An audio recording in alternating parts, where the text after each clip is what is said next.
Hear my kids in the background. No problem. We are now live, so you know this comes with the territory when you're doing a live podcast, right? Sometimes it happens where you have stuff in the background. Welcome to the show, folks. Darren and I are just talking off air. Now we're live. Welcome to the Tesla Talks podcast.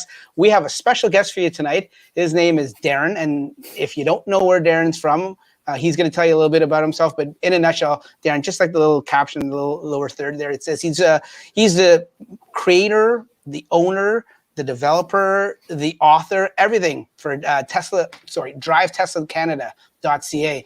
And, you know, if you guys have been on the show before, you know that we are Canadian. I try to get a little mix of everyone on the show, but mostly like Franklin, and when we get Paul, Tesla Canuck, and those guys on, they're usually Canadian, but we get our American friends coming on too. Franklin is supposed to be here. He was tied up with some other stuff, so he couldn't make it.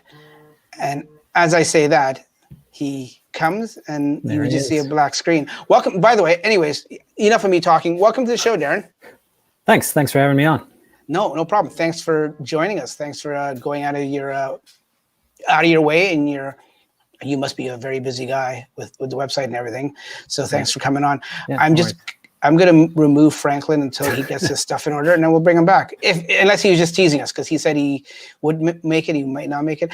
Anyways, folks, like I was saying to Darren, I got a little bored of doing the regular studio that we usually have down in the basement.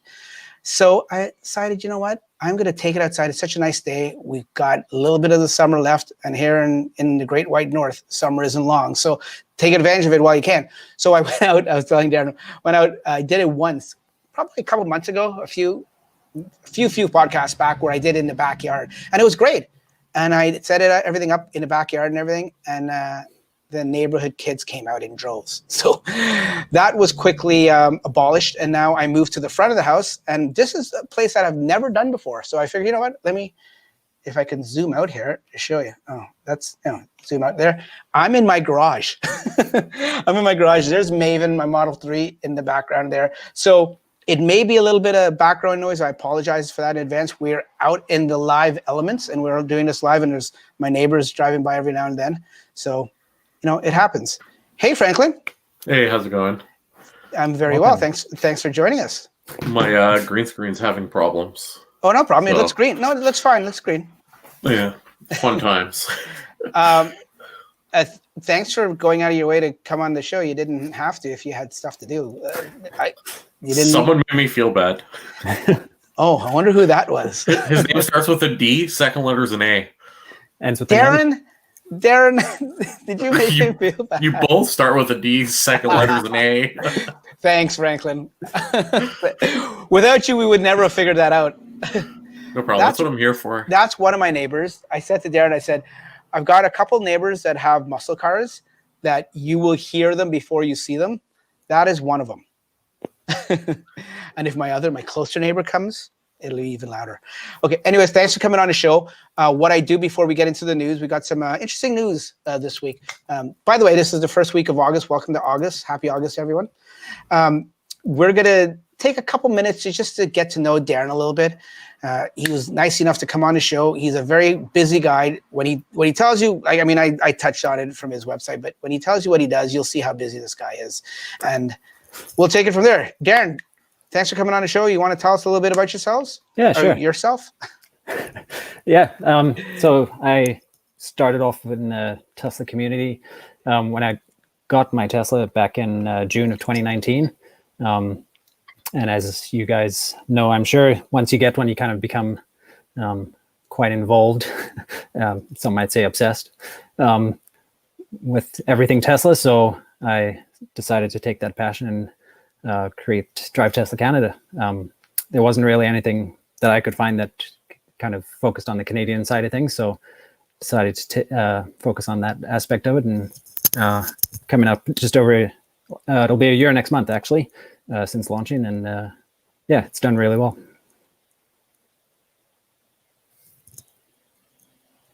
Can't hear you. Sorry, I muted myself. There you go. I remember when you first started.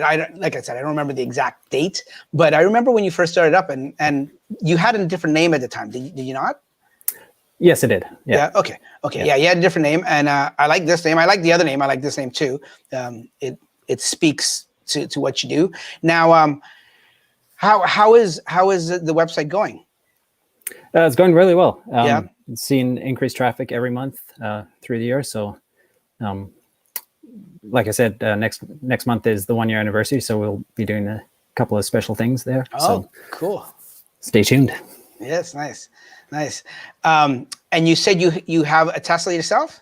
Yeah, Model 3. Model 3? Yeah. Tell us a little bit about it. What trim is it? What color is it? Do you love it? Are you giving it back? Are you going to burn it? It's a Midnight Silver, Standard Range Plus. Midnight Silver? Yes. Oh. I live in BC, so I couldn't pass up on those rebates back in when I got it in 2019. They were 5,000 and 5,000 provincial and federal. Wow! So I got it for 10,000 off, and since I took one for a test drive a week before I ordered one, and I've loved it ever since. It makes it tough to drive a gas car after having this. Yeah, we all. I guess even ordering it after the test drive was like, I gotta have it right away. I'm a bit of an analytical type, so it took me a while to finally click that order button. I think I probably configured my order about 1,000 times before actually clicking buy. But yeah. Well, it's okay. Analytically, we're probably talking to the wrong crowd here, but it just makes a lot of sense, right? Oh, for sure. Yeah. And especially after having it now for a year, it definitely makes sense to go electric. Mm-hmm. Is this your first endeavor into the electric vehicle world? It is, yeah. Yeah. Okay. Cool.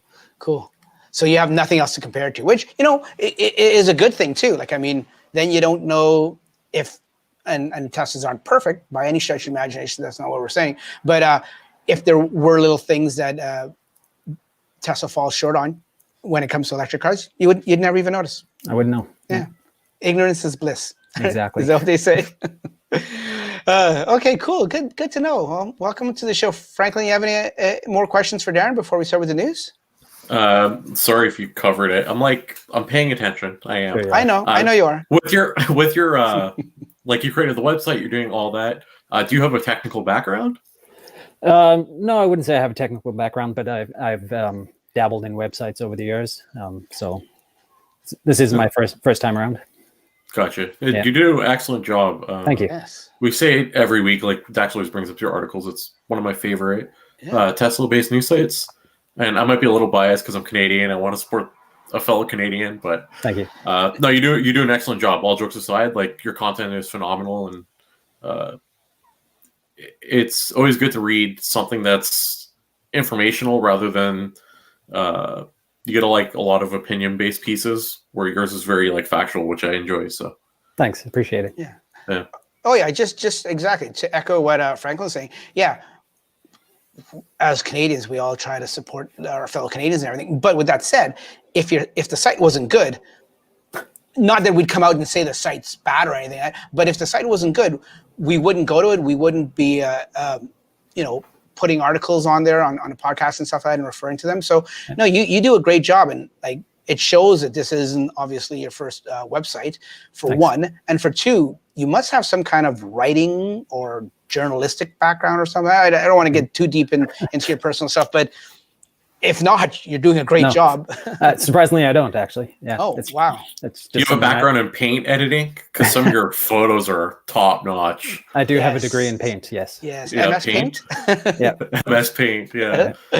It's there's another Canadian who has a blog, and I'm not too fond of him. So not because you're Canadian, I like your blog. Let's just throw that out there. Really, we got to go there. Can't we just all get along, Franklin? I'm just kidding. Okay, and on that note, let's just jump right into the news. Thanks for sharing that with us, by the way, Darren. Yeah. Our first article, and it's surprise, brought to us from our friends. And I say this every week, but now I can actually say it because he's on, and you know what I mean. Drive Tesla Canada. We're talking about, and this happened a couple days ago, Tesla announcing their 5-for-1 stock split. And I will begin by saying every time, I'll say what I say every time we talk about stocks and business and finances. I know nothing about this kind of stuff. Luckily, though, I know what a stock split is. Did I even say that right? Yeah, stock split.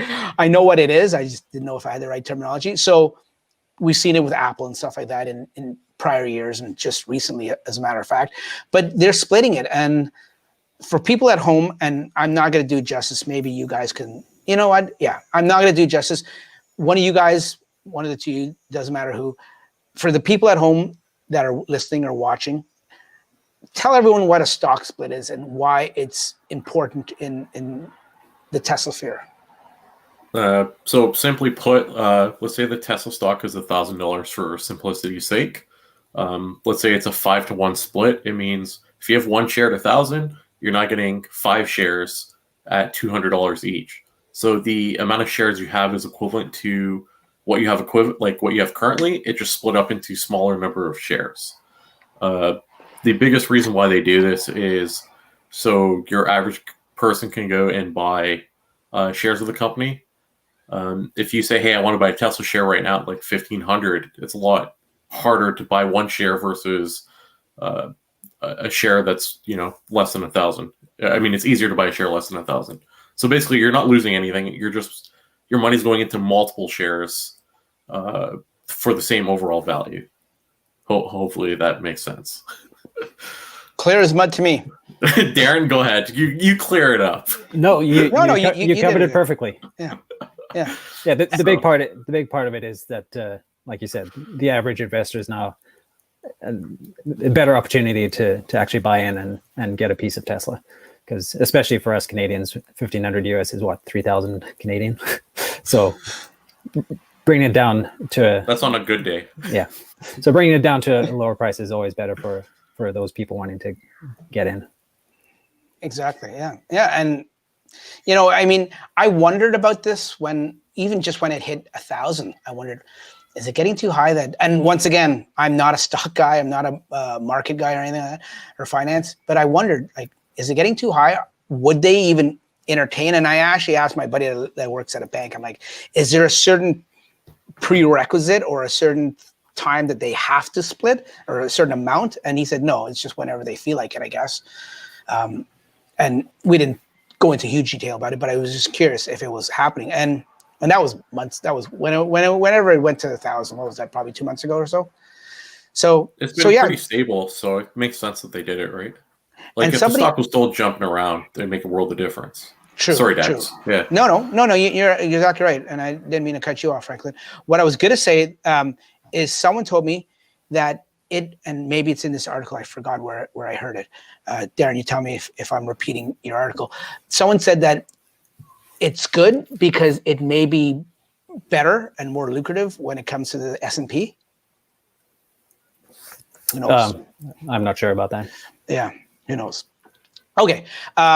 Anyone else want to mention anything about this before we move on? Because, like I said, we can bang through this news pretty quickly. Oh, by the way, anyone, now that Franklin's here, I wasn't going to say it before, but now that Franklin's here, anyone that has any questions that are watching us live, just like every other week, if you have any questions for us, just leave it down below and we'll do our best. We have Darren here. He's a wealth of knowledge doing all this writing for his website.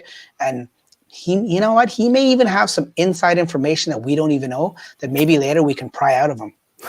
You never know. You never know. Yeah. So if you have any questions for ourselves, all of us, or especially for Darren, if you want to know any of his dark, deep secrets, put it down in the comments below. We may not get to it right away. If it's on topic, what we're talking about, sometimes we'll interrupt our topic and just answer it quickly. But if we don't, and it seems like we're ignoring you, we're not. We're going to try to get to it later on in the show.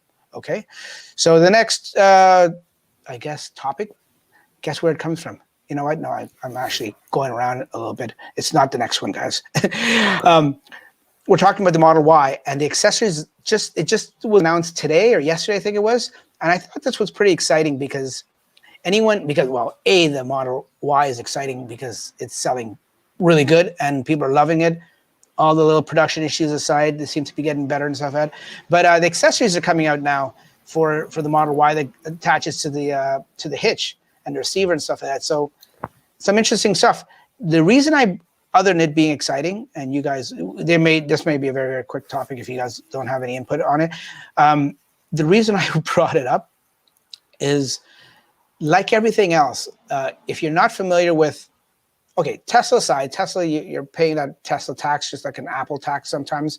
But in the, I guess, the universe of car accessories, when it comes to towing things and bike racking things and stuff like that, and if you want to put a canoe or a kayak holder on your car, they're expensive. They, like, whether it's Yakima or is it Thule or Thule? Yep. I never know how to pronounce or that. Thule, Yeah, never know how to pronounce that company. But I mean, don't get me wrong, those two that I mentioned, they're good quality ones, right?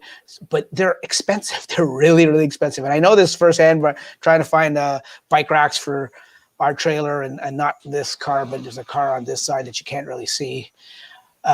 Is our pickup truck and stuff like that. So I've been through in the last few years trying to price out different stuff, and it's expensive. So getting back to the Tesla part, they're doing this Model Y hitch rack, like Darren puts out in his article here, and it's going to set you back 600 Canadian dollars, which is like what, $400 American. No, all jokes aside, it's 540, which isn't bad. Like, did they mess up on the exchange rate, or am I getting that right? No, that sounds right. That's right. They are pretty close. Equivalent. Okay. Yeah. Okay. If you notice with the exchange rate with Tesla, so all jokes aside, yeah, we the way they joke do around the about exchange that. rate, Tesla's actually extremely fair when it comes from US to Canadian pricing. We joke around on this podcast, but Tesla's always favorable for us as Canadians in terms of how they price things with the rate exchange. So I don't really have complaints there. What I find interesting is I think we're going to start seeing more and more of these accessories for all models, I'd imagine. Because if you think they have a ton of cars out in production, how can they get more money from existing customers? Through accessories, through in-app purchases, which we can talk towards the end if you guys are interested. There's some cool things that have come out from job postings and stuff like that. But if they want to expand how they can make money from existing customers, why not accessories, right? Yeah. So just a guess, I'd imagine we're going to start seeing more and more from Tesla.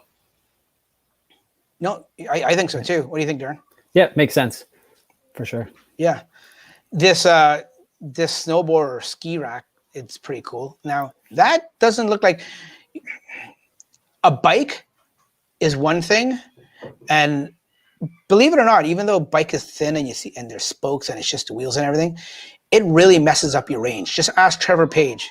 When he had his Model X and he went with his bike rack down in the East Coast, or the East Coast of the US a few years back, it messes up your range. It's the drag, it's what it does to the aerodynamics, even though you'd think a bike wouldn't. But so a bike would, but looking at these skis, I would hazard to guess that it looks pretty aerodynamic and it would be fine, but you never know. It may be just like a bike rack, or just like a bicycle, and screw up range. But speaking of range, this is not a topic, and if you don't know, Darren, this is me going out on a tangent. Franklin's totally accustomed to it. And anyone who watches my YouTube videos is totally accustomed to it, even though I've gotten better. See, I'm doing it right now, even though I've gotten better lately. It's not a topic, but I read one of your articles a few days ago about the one guy that was doing that little camping. Alto, camping from Montreal, and he had that Alto Safari trailer. It was like 1,700 pounds, and you know what? He went camping. He went camping and he hitched it on his Model Y, and I was impressed with those numbers he was getting. Yeah, they were actually pretty good. Under 300 watt hours per kilometer. Yeah, I mean, granted, it's a small little 2,000 pound trailer, but a pop up would be equivalent to that, like a little tent trailer. Yeah. A travel trailer, obviously, under 3,500 pounds is probably going to be rare to get. Ask me how I know. Like I said, I know a lot about it. I know a little bit about travel trailers and trailers and towing and stuff. But anyways, when I saw that, I was really excited. I'm thinking, wow, they've got this technology, or they're getting it pretty good here. I think he said it would work out to like 40 or 50% loss overall. Yeah, that was it. That was about Efficiency? the average. Yeah, 40 that's- 40 to 50% drop. Get me excited, like I said, because I don't know if you know, and I didn't ask you, Darren, if you're interested or you like the Cybertruck or you're thinking of getting one, but most of us here in the group here are getting some. And if you're not getting one, don't worry. There's some people in here that have ordered Multiple. for you too. Yeah, multiple ones that you can join in. I would be one of those too. Yeah. Oh, Yeah. good. Okay, so we have probably about half a dozen between the three of us. Yeah. So it just get me excited. And then another thing I read today or yesterday is another supercharger is being in the works for Northern Ontario here, and I'm looking at where it is compared to where we go camping traditionally, a lot of the provincial parks up by Lake Huron there. And it's going to come in perfect for when I get the Cybertruck, if I need to stop and charge, or if I just need to charge for whatever reason I can't charge at the park or something. It's going to come in really handy. I'm really excited by where they put that location. Which one was that? That was the Kincardine location. Oh, okay. Yeah, it's right on Huron there, and we there's 2 or 3 provincial parks along Lake Huron there that we go, and anything further east then you're in the region of the Owen Sound supercharger. Okay. We're talking inside baseball to all these people that aren't from Ontario and getting confused. Yeah, but no, in a nutshell, it's exciting. Anything to add there, Franklin, before we move on to our next topic? No, you guys are good. Sorry, I don't know. He's busy. I know he's busy. That is true. Okay, that topic about the accessories, I wanted to talk about it, but it was going to be talked about later. So getting back to what I actually really wanted to talk about is our next topic. Now this isn't out yet. It's out in beta, or not even beta, but the early access people. Yeah, the software version 2020.32, and we all know there's going to be another dot whatever next to those. Is it just me, or is it getting dark outside now? We have to speed this up because I'm not accustomed to losing light. I'm noticing a trend here, Dex, with your articles you chose. Oh yeah, no, we talked about this at the beginning of the show, Franklin, that all the articles are actually we talked about it off air. You're right. Thank you for bringing that up, Franklin. We talked about it, Darren and I talked about it off air, but we didn't really tell the guests or the people that are watching this, the viewers. Yeah, all our articles today, why wouldn't it be, are all going to be Drive Tesla Canada articles. And like I said, why wouldn't it be? So getting back, thanks for bringing that up. Getting back to the software improvements that are coming in this one, I suspect after it does the early access, if there's no major bugs, we'll probably start to see it in the next week or two, hopefully. Yep. In the US, and then it'll trickle up here. The air suspension improvements. Now, when I first saw this, did it confuse any of you guys in thinking, wait a minute, and I know we don't have air suspension in the Model 3, but when I looked at this picture here, I thought, is this an actual Model 3? Because with it being a cross section like that and almost like a see-through diagram, I wasn't sure if it was an S or a 3. And I'm like, are they going to let us tweak the suspension even though it's not air? Or I thought, is air coming to the Model 3? Like, that's what I thought. Maybe I was just the only person. I like the dynamic brake lights. Is that coming to the Model 3? Am I speaking out of turn by assuming that? Yeah, no, that'll be on all models. That's awesome. S3, XY. Yeah. Now, didn't that come from a tweet a little while back? Some European person was asking about. Yeah, it actually came out in Europe last year.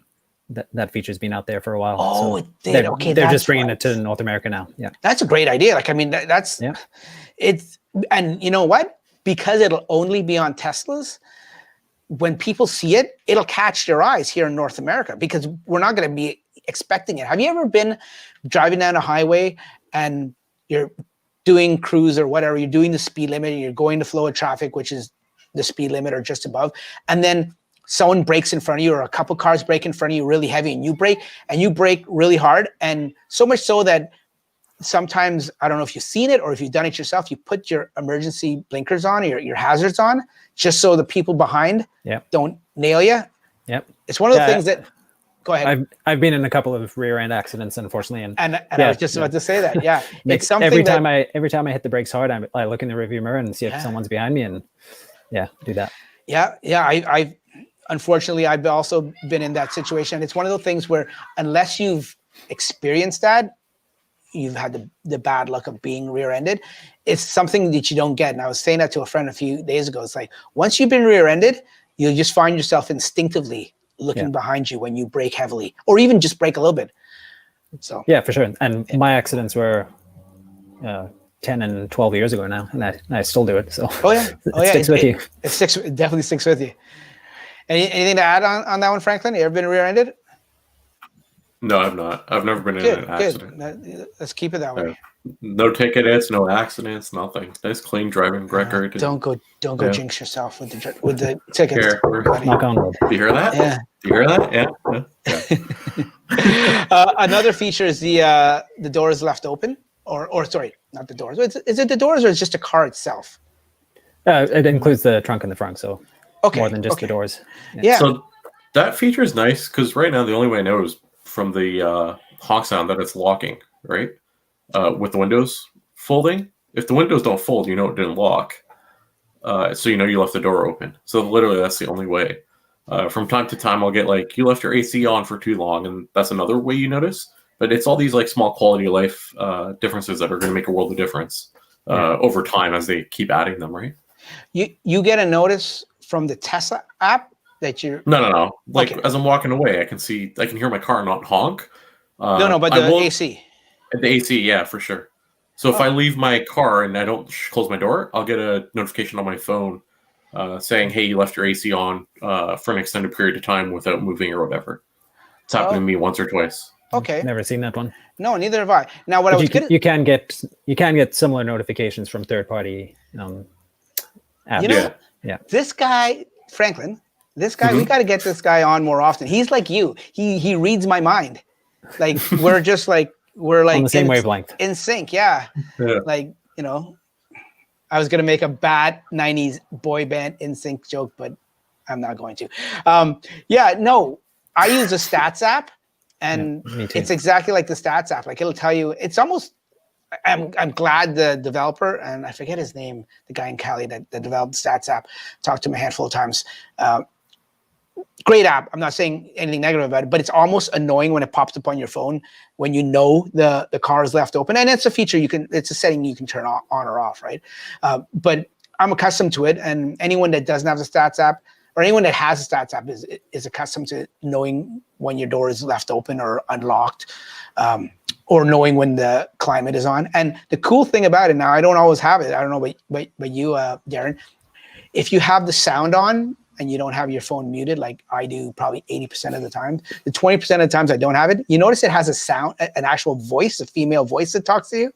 Oh no, I've never noticed that. Yeah, I guess I always have my phone on silent. Yeah, and like I said, majority of times I do too. But if you unmute your phone and you use the stats app, and it's going to tell you that the climate is on, or tell you the windows, the doors are unlocked. It's an actual female, a nice, calm, friendly female voice that comes up and tells you. Yeah, it's pretty cool. I'll have to try that out. At first, when I didn't know that it did it, it freaked me out. I'm like, who just said that? Who just said that? I was looking around. Okay, getting back to this software update. Let's see what else is. Notifications. Now, we already get notifications, but is this going to be like emergency notifications or some kind? No, I think the change with this is, like you said, back in 2016, they brought in this notification history, but you could only see it, I think, when you had a notification to look at. There was no way to access your previous ones, but with this update, you can actually, there's a new menu option where you can go into it and see all your notification history there. Oh, okay. That's cool. It's like the little things that they think of, right? That, like I was saying last week on last week's show, like you don't think of it, but leave it up to Tesla. Okay, and this is just some screenshots of the guys or the guys and girls that are on the early access that have taken little screenshots and sent it in. Yeah, that's cool. So yeah, hopefully, if all goes well and there's no major bugs and stuff like that, we should see that in the next couple of weeks. I'm just trying. I say that as I'm thinking of bugs, and I know how bugs can be. So I got to make another video on some more bugs that I've noticed in some of the features. Have you guys? No, you know what? I'll save that topic for another day. Moving on to the news. As we continue, and the trend does continue. Accessories, we did that. Oh, I don't know why we've basically buried the lead, or haven't talked about the elephant in the room. Well, let's talk about it now.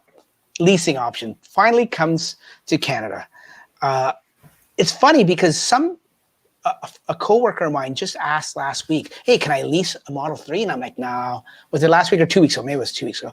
And I'm like, "No, they have it in the States and they're supposed to bring it to Canada, but who knows if they ever will." And either I looked like a genius to that person if they read this article, or I look like a liar. So Darren, you want to tell us a little bit about the leasing options here? Yeah, sure. So like you said, they've had it in the US for a couple of years. Yep. Yeah, a couple of years now. And finally came to Canada.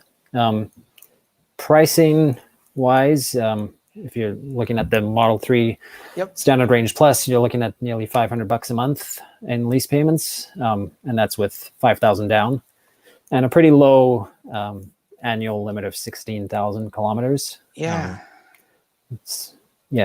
I think most people drive 20 to 25,000 a year. So if you're at 16 and you have a Tesla and you like to go on road trips, probably not the best option for you. No. Plus, if you get a Tesla, chances are you're going to be driving more. At least I saw my kilometers increase. You will. You definitely will. Yeah. Yeah. You find any Honestly, excuse to get in there and drive. Yeah, and I find that the leasing options aren't the greatest because there's no buyback, as far as I know, right? It's the same as the US. Yeah, that as far as I know, there is no buyback. But if you were to go to the Tesla website and configure a vehicle and get to the final like payment stage, and you click on more details in the bottom left, or something about more details, it pops up and it says there's more text in there that says you can return or purchase at the end of the term. Yeah, but then lower below it says you forgo I forget the exact words, but it's something like you forgo your right to purchase the vehicle at the end of the term. So they have a bit of conflicting information there. Okay, that's where that came from. Yeah, that first statement isn't on the US site; it's only on the Canadian site. So not quite sure why it's there. Maybe our laws are slightly different, where they have to include it, but now they're saying if you're doing it, we might not allow you to buy it. Right? It's probably legal stuff. Yeah, that's what I'm thinking. Yeah. And ultimately, it's like Tesla thinks, hey, we're going to have our FSD done. We want to take all these cars back. So whoever's leasing is basically taking the bulk of the hit of the vehicle. And then Tesla takes it back and gets to use it for a robo fleet, right? Robo-taxi fleet, which is ultimately their end goal with it. So personally, I don't think leasing is a good idea based off the rates and stuff that they have, but teach their own. Teach their own. I'll tell you something you guys touched on at the beginning, that with a Tesla, you find yourself driving more. You know what? It's not even a Tesla. It's an EV in general, because when I asked you earlier in the show, Darren, if this is your first EV, the Model 3 that you have, and I asked that because I find people that Tesla's their first one have one opinion of EVs, and people that have an EV prior to getting a Tesla, same thing. They have a different opinion. And the one problem about being outside on a podcast live, mosquitoes. I'm finding that out the hard way. I had a Soul. Anyone that knows me and seen some of my older videos before Tesla stuff, I had a 2016 Soul EV by Kia, and that was my first venture into I guess the EV world. And I can tell you, I shouldn't say it was a mistake. I leased that, but I leased it and it worked out perfectly for me. Knock on wood, just dumb luck, I think. But I leased it for 3 years, knowing when I got it in 2016, I'd already put I think I'd put money or my reservation on a Model 3 down. And I knew that I was hoping by the end of the 3 years, the Model 3 would be ready in production and be here in Canada, and it would all work out smoothly. Not knowing about production hell, not knowing about any of this kind of stuff. Worked out. I ended up getting the Model 3 a little early, because of the rebate, I think is why they sent it to here in Ontario, so we can get our government rebate. But also, I didn't have to have my Kia back till 2019. I think it was July. So for a few months, we had both cars were EVs, and I took my gas car and I just parked it in storage and only used it when we were camping. So for 2 months, we had all EVs. My long story short, what I'm getting at is I found myself driving that EV way more than I thought. Like I leased it and I had, what was it? I want to say, yeah, it was 24,000 kilometers per year was my allowance. And within the first year, I think I was at like close to 29 or 30,000 kilometers. And I started freaking out. I'm like, what am I going to do? But it's one of those, and it all worked out in the long run. I just drove it less, which was hard to do, but I ended up doing it because I didn't want to go over kilometers. But it was one of those things that whenever you had to go somewhere and I didn't need my SUV and we just needed the car, a regular car, we automatically took the EV. Just number one, gas savings alone. Just that in itself saves us so much. And that's where you find yourself driving a lot more. So 16,000 kilometers, is there, you said you got to the end, or someone got to the end, Darren, and that leasing thing so there's no way to increase the kilometers or buy more kilometers from Tesla? Yeah, you can increase the annual kilometers. There's 20 and $25,000 kilometer options. Oh, okay. So if you choose 25,000, it increases the payment to 514 a month. So it's not a huge jump, but at least you get an extra 9,000 kilometers there. Yeah. Oh, and trust me, and you'll need it. Like anyone who gets a Model 3 or a Tesla or an EV, let's just go back to EV in general, and unless you don't use your car to commute and you take public transit or your commute is down the street, you're going to use it. You're going to use the kilometers, and I would find it freakishly surprising that if you didn't go over 16,000. I'm actually below 16,000 in my first year, but I think a large. I'm not calling you a freak. Sorry, buddy. A large part of that is the COVID shutdown. Oh yeah. He's never coming back. He's never coming back. You may just leave right now. No. I think I have like 500 kilometers. I have less than 1,000 kilometers in the last like 5 months. Yeah. COVID is an exception. I haven't had a reason to go anywhere. When I do go somewhere to do a video of an update, I broke a whole pipe in my car, flew in everywhere. That was an expensive little drive around my city, but anyway. Yeah. No, it's shoot, COVID, like, I mean, my wife, her gas car that she has, we've had it for about 1.5 years now, or just under 1.5 years.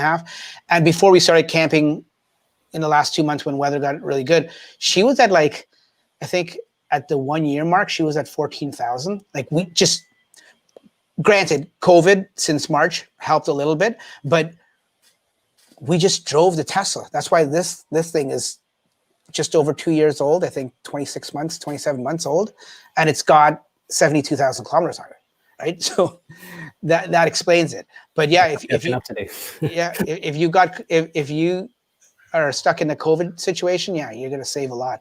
8,000 Godax. Are you worried? No, because it's been good so far. And the only thing that I want, it sounds really weird that I actually wish this, and I've said this to you, Franklin, already off air, is I want my control arms to go. Sounds stupid, I know, but I know it's going to happen because I know it's a problem. I'm surprised Tesla hasn't recalled it. And that's a different topic for a different debate. But I know it's going to go, and I just don't want. And I know Tesla's good for it. Like, I mean, if I got 85,000 and it goes, I know with that good face gesture that they do, they'll do it for me and they'll cover it. But I want to save that one-time good face gesture for something bigger than a control arm, if I can. Do you know what I want, Dax? What do you want? I want a Cybertruck. Oh, I know. We all want a Cybertruck. Are you foreshadowing something? I am, yeah. Okay, no, but I'm not. We're believe it or not, we're still on this leasing thing because we're just talking Model 3. We haven't even touched the Model Y yet. Oh, sorry, my bad. No worries. Get back to your game. No, we're good. It's over. They lost. I'm sad. They lost. Oh, sorry. Yeah. Sorry. Are you gonna stay with us? Yeah, I'm here. Okay. Yeah. You get more of my attention now, not less. We're multitasking, people. Multitasking. Sorry, all you Hawks fans.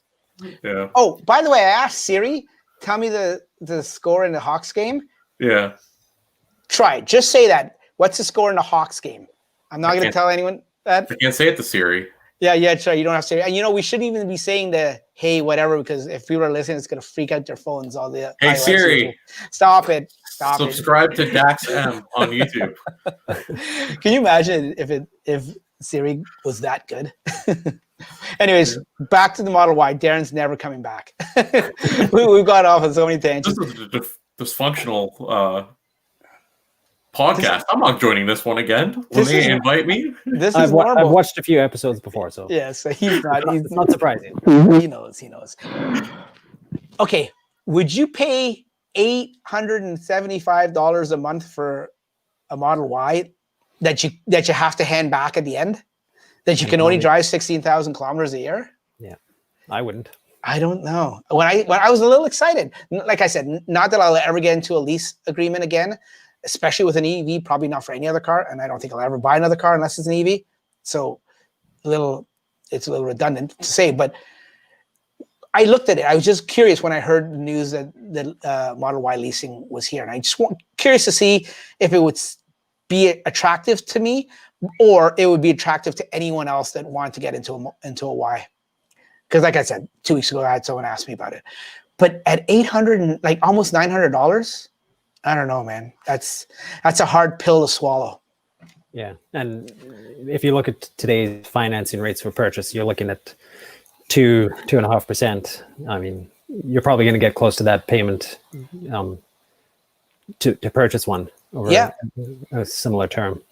Yeah. Oh, and that's the other thing. Yeah, it wasn't a topic or an article that we were talking about, and I don't know if you touched on it in your article here, but yeah, I've noticed because I run the Facebook page for the Model 3, and somebody just a week ago or 2 weeks ago said that Tesla dropped the rates again, their finance rates, which I thought was pretty cool. Yeah, it's a little bit further down below. Yeah. Oh, see. Yeah. Well, I knew. There you go. I knew you would have had it somewhere there. Leasing. Okay, good to know. So anyone else have anything to say about the Model Y and the Model 3? And you know what? I think the Model 3 got lost in that article. I'm glad you touched on it. But not in that article, but in the news. Like, yeah. I think when leasing came out to Canada, everyone was Model Y. And at least my friends in most of the groups I was in just concentrated on the Y. Totally forgot. Yeah, the Model 3 too. Yeah.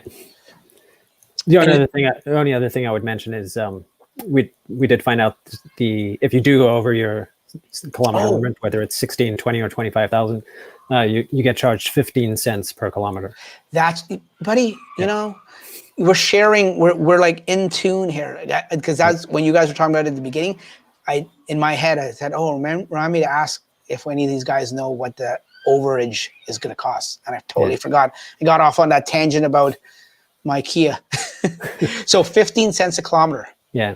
Do you remember what your overage or excess fee was? No, I don't know what it was. But like I said, it worked out for me. I slowed down on my traveling and I never went over, but I could have gone over because I ended up selling it privately and just paid back Kia what the buyback was. Yeah. And I actually made a little bit of money on it. Remarkably. Yeah. Like, I've never heard of anyone making money on a lease. Yeah. And but it worked out. Some fleet company in Quebec wanted them for a taxi service or something, or I forget what it was. Don't quote me on a taxi thing. And they were looking for and I put it in Auto Trader as a private sale, and someone gave me like $500 less than I was asking for it. So yeah, so it worked out good for me. Not to say that I would for everyone else. Franklin, you were asking me something earlier, were you not? What's that? What was I asking? I'll tell you. Two things. You're asking me about the Cybertruck, right? Oh, that's right. Yeah, yes, of course. The Cybertruck. Always the Cybertruck. And two things. Before we get to Darren's article about the Cybertruck, which is brought to us by Darren and his website, Drive Tesla Canada. My son, and he did this about 2 months ago, and I've been meaning to show it on the podcast, and I keep forgetting. He made me for Father's Day, probably about 2 months ago, a Cybertruck out of cardboard. Like, Wow. Okay, it's a little crude. Most people say, "Oh, it's crude." Well, yeah, if my son was like 22 years old, grown ass man, it would be. But he's 8 years old, so he did a pretty bang up job, I think. The wheels used to turn. I don't know, they don't turn anymore. But I'm not sure if I could do a better job than yeah, like honestly, and this is with cardboard, a marker, a pair of scissors that he ruined. They don't cut anything anymore, and hot glue. And he made. I'm going to need him to help us. Yes. When the Cybertruck was shown, me and a couple of friends here had the idea of trying to use our car as like a shell and then get cardboard to build a Cybertruck on the outer shell and have it still drivable. Whose idea was that? Aaron. No. Oh, I was gonna say it wasn't mine. I thought you're laughing like it was mine. No. Oh, it was Aaron, right? Yeah, and he said like we tried figuring out how much cardboard we're gonna need. We obviously never ended up doing it, right? Because it just seemed like a very big task, and I don't have the artistic ability or engineering background to assemble a cardboard Cybertruck on top of my car, but that was the idea. So, hey, if we ever go back to it, we're going to come call your son for help because he has experience now. Oh. It's on his resume. Say again? It's on his resume. He's like a professional cardboard Cybertruck builder now, right? Yeah. So it's actually really cool. All jokes aside, it's really neat. I love it. I love it. And I've held on to it. And I've been meaning to bring it on the show and show everyone. I keep forgetting because I've been doing these podcasts in the basement for the last 6 months or however long. When you take delivery, you got to take a photo of it next to the actual Cybertruck. Oh, definitely. That's why I'm holding on to it. Yeah, for sure. But funny you should talk about making your Model 3 a Cybertruck. Someone actually took, the not Hot Wheels, the kids ride along. What's it? Radio Flyer. Oh, the Radio Flyer one. Radio Flyer. Someone took cardboard and turned a Radio Flyer Model S into a Cybertruck. So if you don't want to go to the extent of turning your Model 3 into one, you could do one of those. Or you can build one. Or yes, like Yuri in Ukraine. I don't know if his name is Yuri. I apologize. I shouldn't assume that. This gentleman in Ukraine, Ukrainian gentleman, he built his own Cybertruck. Like, I can't believe it. Like, I mean, obviously since the Cybertruck was announced back in November, a few people around the globe have done different models and little mock-ups and scales. And there's one that was just here in Southern Ontario that did one back in March or April. No, like January or February. Yeah. The Hacksmith. Yeah. I actually got to go inside of it. Really cool. Oh, that's right. You went. Yeah, that's right. You went. Right, yeah. So the one thing that stood out to me when they said they built theirs, and it kind of ties in, right? The amount of money they spent on material, and theirs was half scale. Keep that in mind. They said that they spent like $60,000 in material to be able to build a half scale model. So, keep in mind, Tesla's pricing on the full size one is because of like mass production and having a plan and everything else, right? So I don't know if this guy mentions the one that he built here that we have up. Does he mention a total price it costs to build? No, he doesn't. No.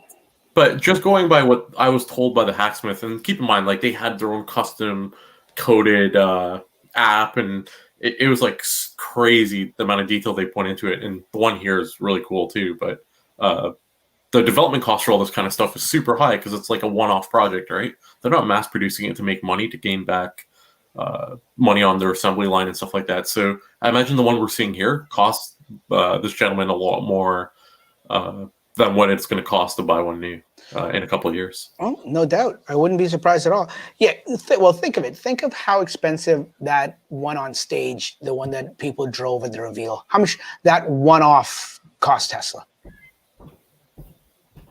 Pretty penny. Yeah, exactly. Like, I mean, it was a rhetorical question. We didn't have to, but yeah, no, you didn't have to give me a dollar figure or anything, Franklin. But a lot of money, and that's for any car, right? That's for any car or any device. Even when you've got the prototype, it's always going to be more than what they're going to mass produce it for at the end of ramp up and scaling and everything like that. But no, I thought this was cool. Think of all the concept cars you see, because I always go to the auto show every year. You see all these concept cars, and you got to think like the amount of money they poured into just to get that concept car there must be like phenomenal, like unbelievable amounts of money. What I find amazing about the Cybertruck is we're getting a concept car. we're shown a concept car. We can order the concept car, and we're going to take delivery in a couple of years. Right? You know why? Because it isn't a concept car. Tesla doesn't do concept cars. They do production cars. No, you're right. Yeah. But when I say concept, I mean it's so futuristic looking. That's you like the only other vehicles I see like this are concept cars, right? Exactly. So, yeah, when you see videos of either the real truck or pretty well done imitations, it looks like it's CGI. It doesn't look like it's a real truck driving down the road. Exactly. I was going to take a second look because there's some good CGI out there, and it's like, man, that's real, and I'm still blown away each and every time. Yeah. So I agree. By the way, the designer or the creator's name, I hope I don't butcher this here. I believe his first name is Ilya Kramer. He's from a Ukrainian city of Poltava. That's according to your article. That's what it says. Ilya Kramer. So his name wasn't Yuri. You ignorant fool, Dax. But no, that's cool. I want to show us this because it was a cool little article that actually somebody else built it. And it looks, you know what? Like he may be a tall guy, but it looks almost to scale. I mean, I'd play the video for you that's down below that Darren's attached to the article here. But last time I played a live video on a live stream, it just screwed everything up. So I'm not going to play it. Go check out Darren's website and go check out the article and play the video. You'll see it. It's on YouTube. You can get it on YouTube too. Now, I don't know how you'll search for it on YouTube because it's in Ukrainian. So unless you're Ukrainian and you have the Ukrainian keyboard letter system, then you can search for it. But I'd have to tell you what to search for, and I don't even know what to tell you what to search for because I can't read. In other words, just go to the website. Go to the website. Yeah, that's my long drawn out way of saying go to the website. But one reason I brought this article up is because I don't know if you guys have got a chance to listen to it, people at home or people here on the panel. The podcast, the 1 hour podcast that Elon did about a week and a half ago, and I didn't even know he did this. A guy named Jason or Jeff, I think, from some drive. I forget the name of the podcast, but Daily Drive. Daily Drive, that's it. Daily Drive with Jason Schnell or Schneider or something. I'm butchering it. I didn't even know. Did you guys know about this before you guys heard about it? Or I don't even know if you did hear about it on Ride Lightning podcast on Sunday? No? Okay, well, Ryan had a podcast on Sunday and he alluded to this and he began the show with some sound bites of the podcast, the interview. It's a 1 hour interview. It's split up into 3 segments. If you haven't listened to it, I suggest you listen to it. It's really good. It's really well done.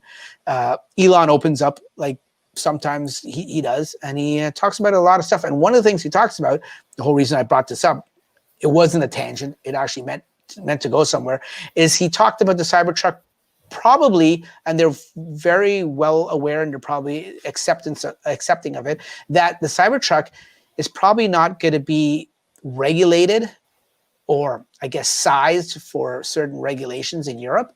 So it's very likely that the Cybertruck won't make it to Europe. So it's a good thing that Ilya made his own Cybertruck because that might be the closest thing that he's going to see to the Cybertruck. That's actually, now that you mentioned, I do remember hearing about the European version of the Cybertruck not being small enough. Yeah, and with that said, Elon did go out, and I don't mean to give anything away. Go listen to the podcast, folks. It's really good. It's on SoundCloud. If you just search for it on SoundCloud, or just do a Google search, you'll find it. He mentions in there that, and he's mentioned this on Twitter a few times too, and probably in other interviews, that you know what, he knows the Cybertruck's big. He meant to make it big, and he knows it's not for everyone. He basically said if you want a smaller one, they may consider doing a smaller size pickup or a smaller size Cybertruck for the EU or for other people that want something smaller. So it's good to know. It's good to know that they have. It's good to know that it may be a North American only thing, or maybe not even North American, because I can see it doing well in like Africa or so or Australia and stuff like that. It may just not be a European thing, which is a shame because I know some people that are waiting for it in Europe. And I don't know if you can hear that. That's my neighbors. Yeah. The beauties of doing a live podcast. Do you want to cover one other topic that you never really covered, or we don't have a link for? I'd love to. All right, it's kind of interesting. So let's take you back a little. I disassemble. I look at the code of the Tesla app fairly often, and if you decompile the code, you can tell that the Tesla app is made with something called React Native. If you're not aware, React Native is a programming language that allows like a code once applied everywhere approach. So you can apply the same app on Android as you can on iOS as well as the web. So the iPhone app, the Android app for Tesla is coded once. Okay, so now we have our basis. Tesla's been really active in hiring React Native developers, and you'd think, oh, they just want to make the Tesla app better. Actually came upon a person who worked for Tesla who was trying to promote or recruit React Native developers, and his reasoning was they want to improve the in-car app entertainment system for Tesla owners. And again, React Native, you publish once, you can apply it everywhere. So they're trying to say, hey, come work for Tesla. What you're developing will work on the car and maybe potentially elsewhere. So you have like a cross-platform opportunity. But it's actually rather interesting because it's like, I know Elon talked about it. He said, I think the number is like 5 million cars before we get like an app store. I have some slight information, insider information, knowing that they're actually working on it. And now this is like the first hint of them going to the public saying, hey, and they're like really active in trying to recruit React Native developers for entertainment-based apps. So just kind of interesting. Oh. Huh. So no article to share, just a little insider information? There's no article. Like you can go, you can check Tesla's hiring stuff. They have information there. And then if you're part of different development communities, you can actually see Tesla employees like super active, sharing links and stuff like that and saying, hey, go check it out, apply if you have the criteria, blah, blah, blah. So what's it called? React Native? React Native. Yeah, it's just a language that they use. React Native, yeah. It's just a language they use for the app, and then now they're trying to hire those developers for beyond just the app. So I'm going to guess based off all the information and all the things I'm told, it's for an in-app car experience. So. Wow, cool. So do you think that'll be happening sooner than Elon 5 said? million? Yeah. Probably. Yeah, I'm going to guess yes. If I had to guess, don't hold me to it, but I'm guessing we're going to see it in a major update in the near-ish future, the next year or two. Because again, it makes a lot of sense. Like we have, what's that game? Fallout Shelter. And that game generally has in-app purchases. The Tesla version has no in-app purchases. So they have all the code to get the game working. They just don't have the payment system yet. The minute they apply that, think of how much money they can make. Like, I don't know if either of you guys play it in your cars, but I know some of my friends who play and they're like super high level. So if they had like the same in-app purchases that they do on the phone, that's just potentially extra revenue for Tesla, right? Yeah. And the standard rate's like 30%, which that can be a whole discussion in itself based off all the stuff that happened with Epic and Apple and Google today. Huge fight amongst the 30% there. But anyway, either way, at the end of the day, it's going to work out to more revenue for Tesla having that, right? And by the looks of it, it looks like they're trying to push up that timeline from 5 million to a lower number. So, oh, cool. Interesting. Very interesting. Yeah. Nice. And why would, yeah, you're right. Why wouldn't they? Because you look at any of these online games. I'm not a big gamer. I'll be first to say it, but you look at all these online games, and my son plays some video games, and he always wants to buy this skin or buy this pack, and it's all like it all costs a little bit of money here and there, right? So yeah, if you could put together like level packs or skin packs or ammo packs or whatever, I'm talking like I know things, but I don't. But yeah, it's a huge revenue source. Why wouldn't they? That's their money leaving. They're leaving money on the table. I'll admit to it. Like, there's a mobile game I play. They have a season pass, and I buy it every month. So it's like they're getting a guaranteed $8 from me.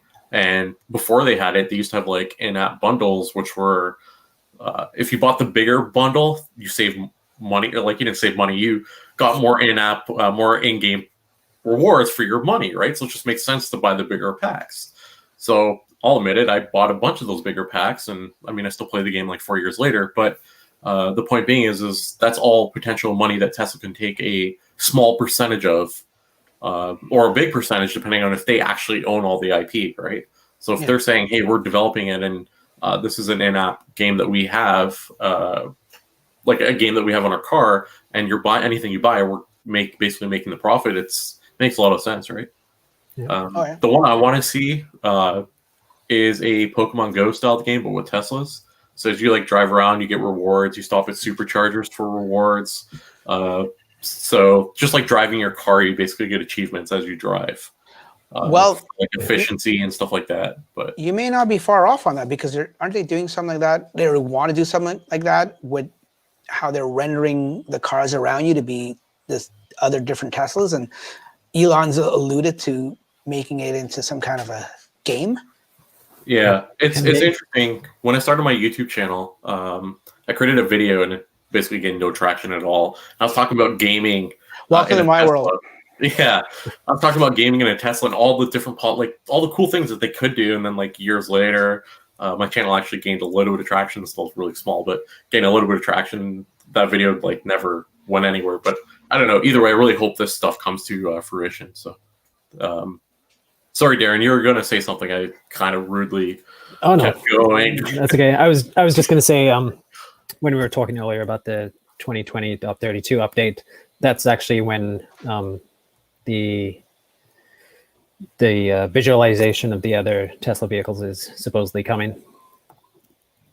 Oh, really? Yeah, that's something that Green the Only on Twitter found, and he said it's going to be part of the 2020 32 update. So, cool, good to know. Yeah. Well, I'd love to keep talking, guys, but I am getting like they're like hummingbirds flying by me here, like these mosquitoes. The one fatal flaw of this plan I never thought of. So let's, Franklin, I don't know, it's not your job, but I know you're usually good at it. I don't know if you've been following to see if there's any questions in the chat thing. And if there is, cool, we'll get to those in a second. But if there isn't, we'll just go on to our last thing. And I apologize. I know, Darren, you said you've watched the podcast a few times or listened to it. So I know we didn't go over it before we went live. I tried to go over a few things and I forgot to tell you about the part where at the end, we talk about our little Tesla stories. So I hate to throw it on you. And by all means, if you don't have a topic, then that's fine. We can skip over you. But something we do at the end of the show, we just do people on the show here. We just go around the table, I guess you can say, and see if anyone has a nice little story in the last week or two, Tesla related, that they want to share, just little experiences. Do you have anything, Franklin? Or sure, I'll start it off. I think the camera picked that one up. I'll start it off. Mine's not super impressive, but no, it doesn't need to be impressive. Yeah. There's a coworker who has a EV currently, non-Tesla. I've been talking to her for like the last year about my car, and she's like absolutely blown away about the range. So she's like finally ready to make the purchase. So she like texted me today. She's like, "You got to come by. You got to show me all the features and everything." And like she wants to like basically see the actual car and go into more fine detail. And for her, the biggest thing is going from an EV that she has currently to a Tesla. She's super excited about the range increase and having a supercharging network, which are two big things for her, right? So potentially new referral, I guess, is my story. No, that's great. That's great news. I mean, yeah, you can look at it. I know you're joking because you're such a modest guy. You can look at it as a referral, but you look at it as someone else that's moving over to electric vehicles, whether it's a Tesla or just an electric vehicle. That's good for everyone at the end of the day. Yeah, no, I am joking about the referral because I usually tell people. Look at that. Got one. I got one. I don't know if you can That's see not it environmental. Look at this guy. He's killing bugs on stream. Oh, buddy, it bit me and it stung me in the cheek. You know what? Okay. No, what I was going to say is... Yeah, keep talking. I'm going to mute myself and do something here. Go ahead. Keep talking. What I normally tell people is go online and search for a Tesla referral code and find one. Because there's like tens of thousands of them. Like there's literally thousands of people begging you to use your referral code. So I don't really promote mine as much as I should because I already have more supercharger kilometers than I need, right? So I'm not like pushing my referral. Like even the one I'm going to get, I'm not going to push it. So no, I can't remember the last time I mentioned my referral either. Well, do you know your numbers, Dax? Sorry? Do you know your referral number by chance? No, I don't even know it off. No, 416 something. I forget what it is. Well, anyway. you guys are lucky. You can at least earn rewards. Oh yeah, in BC. Yes. You get zip, nothing. Why is that? Is there a reason for that? Yeah, there's some dealer law where it says something to the effect of only licensed salesmen can earn rewards from selling a vehicle. So that's why. Oh, okay. It's seen in the same vein as selling a vehicle, getting a referral bonus like that. So hopefully one day it changes, but for now we're not allowed to get anything. Oh, that sucks. I'm just going to turn down the brightness now that I've come inside a little bit, so I'm not so bright. But there, you know what? What I've done now is I've locked myself in with them. That's what I've done. Anyways, do you have a once again, but not to put you on the spot, do you have anything you want to share with us, or? No, I don't really have any. I've been camping for the last week, so awesome. Unfortunately, driving the gas car, not the Tesla. So yeah, no, I've done my share of that this summer too. Well, I will be doing a Model Y test drive this weekend. They're coming out to my area, so sweet. Getting to drive one. You know what? I've been wanting to do one too, but I have a feeling that if I do a test drive, that might just. I have so little willpower. I'm such a weak man. So yeah. I don't know. Shut up, Franklin. Don't say anything. So yeah, I don't know. I want to take a test drive, but I don't for that reason. But I will tell you a quick little story. Speaking of gas cars, actually not. It's we took the Tesla, but we were going for on a road trip, and we were thinking of taking the gas truck, and we didn't. And it wasn't a camping trip, else we would have definitely to tow. But we took the Tesla, and what I decided to do is I was going to charge it up to the full. And I mentioned this.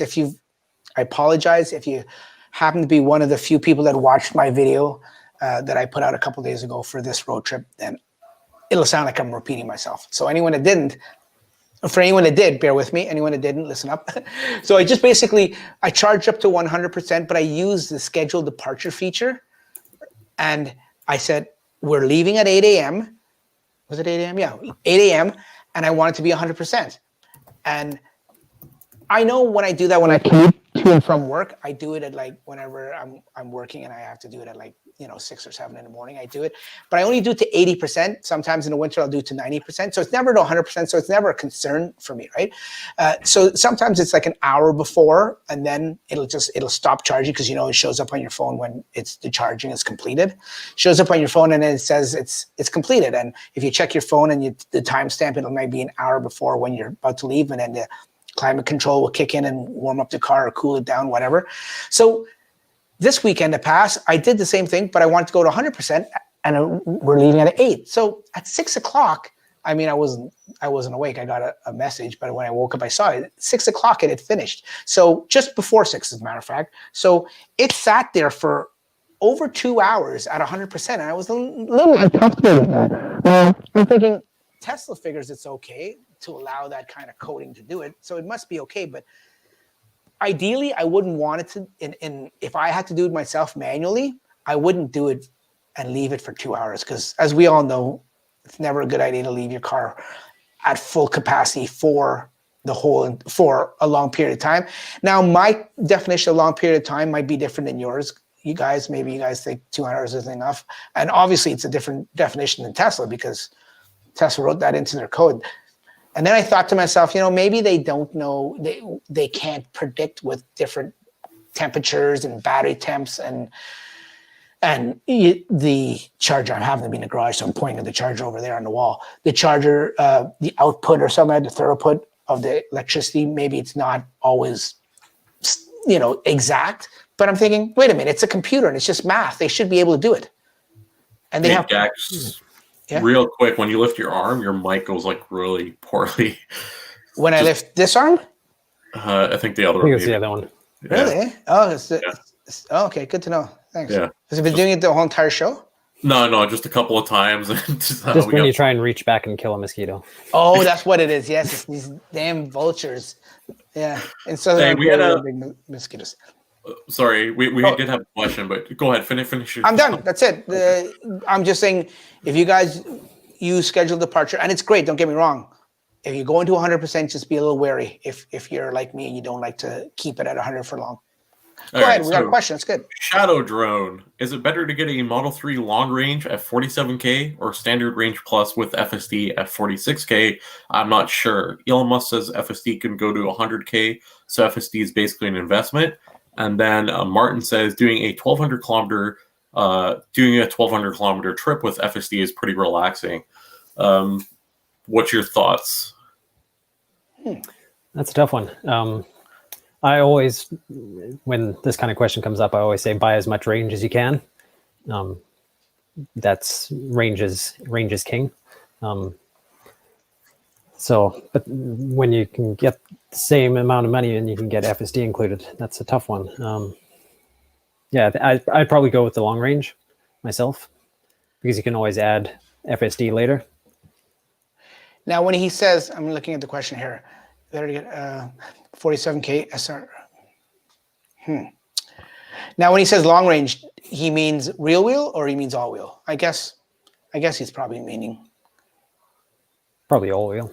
All wheel drive, because they don't have rear wheel drive anymore. Well, it's used.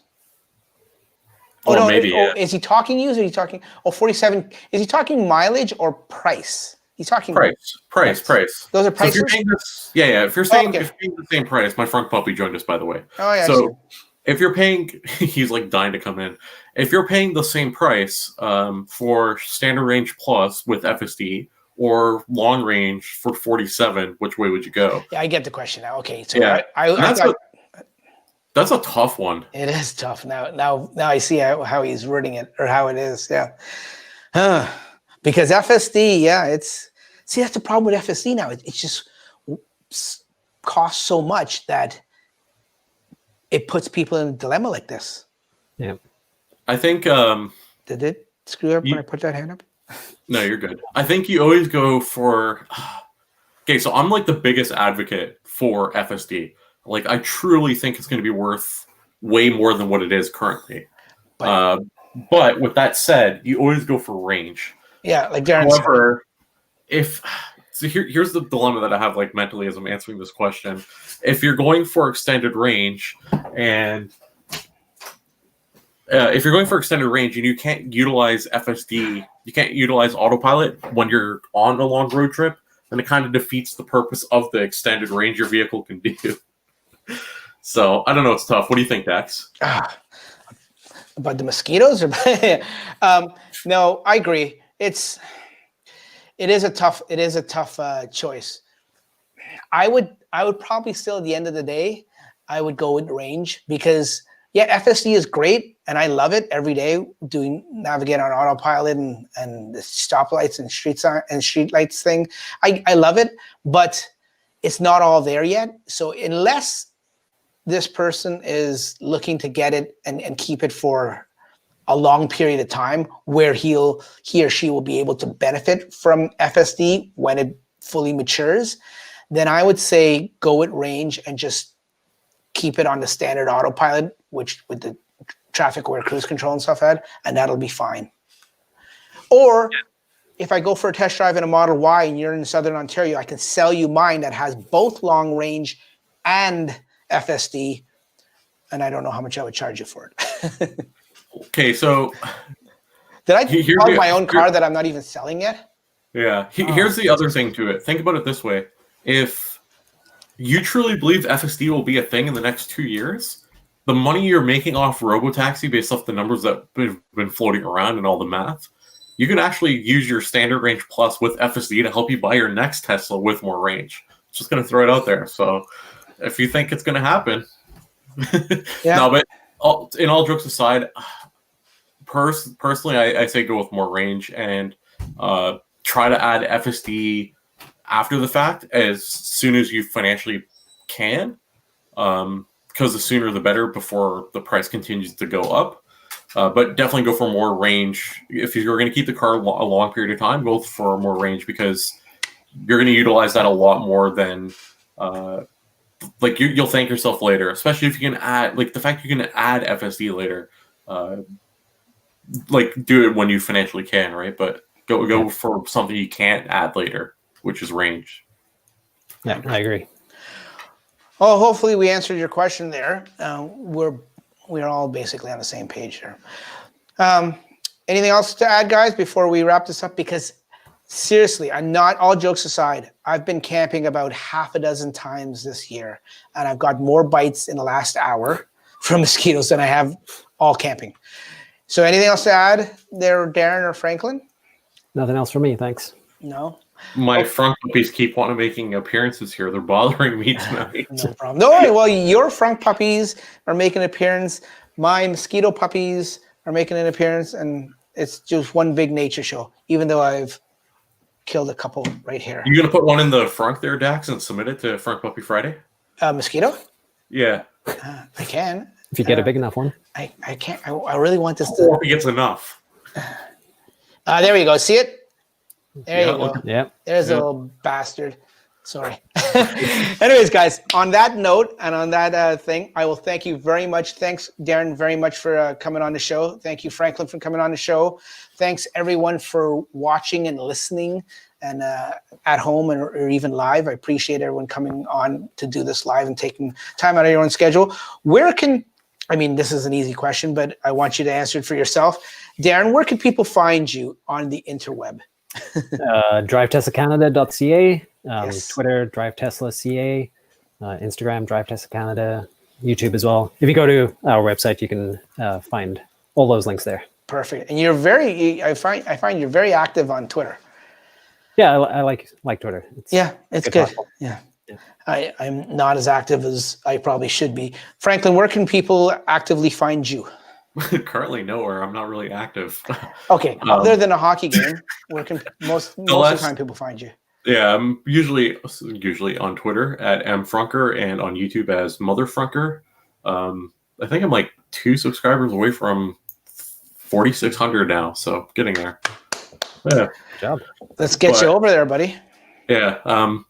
But yeah, I've been super busy the last couple of weeks, and I hope to be more active going forward, but probably another few weeks before that happens. But yeah. I have some really exciting things that I hope to share in the near future. Tesla related, of course. So sweet. Do we get to see your car breaking down soon? Yeah, I have the video of that too. I just have to finalize it. Okay. Just a lot of other things going on. So yes, we really want to see that. you know, it's we all do this as a hobby, right? So whenever you can find time in between life, then that's great. That's why when you weren't going to make it on the show tonight, I'm like, sure, no problem, buddy. You made me feel bad. No, it was actually Darren. Truthfully, he's like, you're ditching us for a hockey game. So I'm watching it in the background, and well, and truth be told, Paul Tesla Connect was supposed to be on the show too. We'd arranged for him to come on, and things in life happen, right? And he couldn't make it, and he felt very bad. I'm like, buddy, don't worry about it. Life is first. This is just gravy, right? This is. Well, yeah. It's interesting because I always get those comments on my videos. Go buy this so you can test it. You make YouTube videos, you can afford it. And it's like, you realize how I don't make anything off YouTube. People have no idea sometimes. Yeah, yeah. So okay, folks. Well, thanks very much, guys. Thanks. Like I said, I sound like a broken record, but appreciate you guys coming on the show. And we'll definitely have you back on, Darren. You're a wealth of knowledge. And like I said, we connected just like that with just how Franklin and I connect from week to week, how we read off each other and stuff. I caught you a couple times this show doing the same thing with me. So nothing was planned. No, exactly. That's the beauty of it. It was all natural. So folks, thanks for listening. Thanks for watching. We will catch you here next week, maybe the following week. Same time. No, you know what? It won't be same time, same place. We'll let you know. If you want to know when the show is going to be on, follow me on Twitter. I usually put out a tweet of when it's coming on, usually a good 24 hours to 12 hours before. And that's how you'll know. Till then, folks, we'll see you later. Take care. Bye-bye.